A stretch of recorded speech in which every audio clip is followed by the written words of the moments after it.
A new superpowered being emerges in Metropolis in Superwoman issue 1. So this book, I've been hotly anticipating its release ever since it was announced back with DC Rebirth, and straight away I obviously knew that Lois Lane would be coming, the new Superwoman, and I figured it might have been the Lois Lane from the pre-Flashpoint universe, but it is in fact the Lois Lane from the New 52 universe who gets superpowers, and we find out in this issue which is kind of her origin, first coming out appearance as Superwoman, all rolled into one, which I thought was pretty cool. They actually handled it very well. This comic is actually filled with loads and loads and loads of little Easter eggs to do with Superman and his family, and even the people who write the book. Like, one of the bridges in this is called the McGinnis Bridge, which is obviously a reference to Ed McGinnis, who drew Superman for much of the early 2000s. We also get some dialogue that's actually lifted from the Donna Superman movies. And also this whole coming out event for Superwoman is kind of like a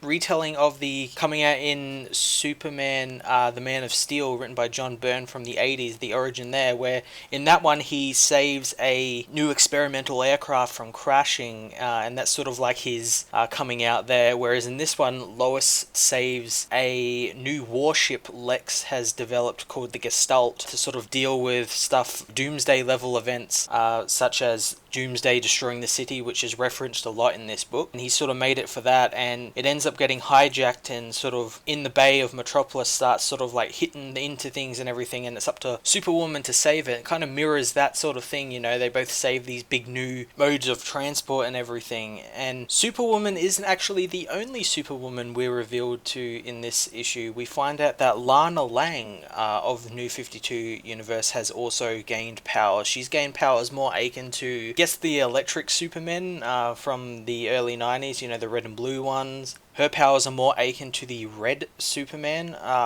of that timeline, since she can control radiation and electronics and stuff like that, and it was pretty cool seeing her coming out. She's on the front cover, and I actually thought that might have been Lucy Lane, since the costume she had on there was kind of reminiscent of her one she wore in the new Krypton arc in the pre-Flashpoint universe. Now, the one thing I really liked about this issue is it felt really grounded, especially for its content, you know, Superman, superpowers, you know, amazing people flying and everything. It felt really grounded. They did a really good job of establishing these powers. Like, Lois goes to Lana for help, since Lana helped the New 52 Superman gain control of his powers, helped him control it and learn about his powers, and she's doing the exact same. And there's like scenes where they're showing Lois how to fly, and to fly she's got to keep her head sort of stable so the fluid in her ears doesn't go out of balance and she loses equilibrium and everything and get dizzy. It's just all this really cool little things that sort of ground it in this kind of semi-real reality,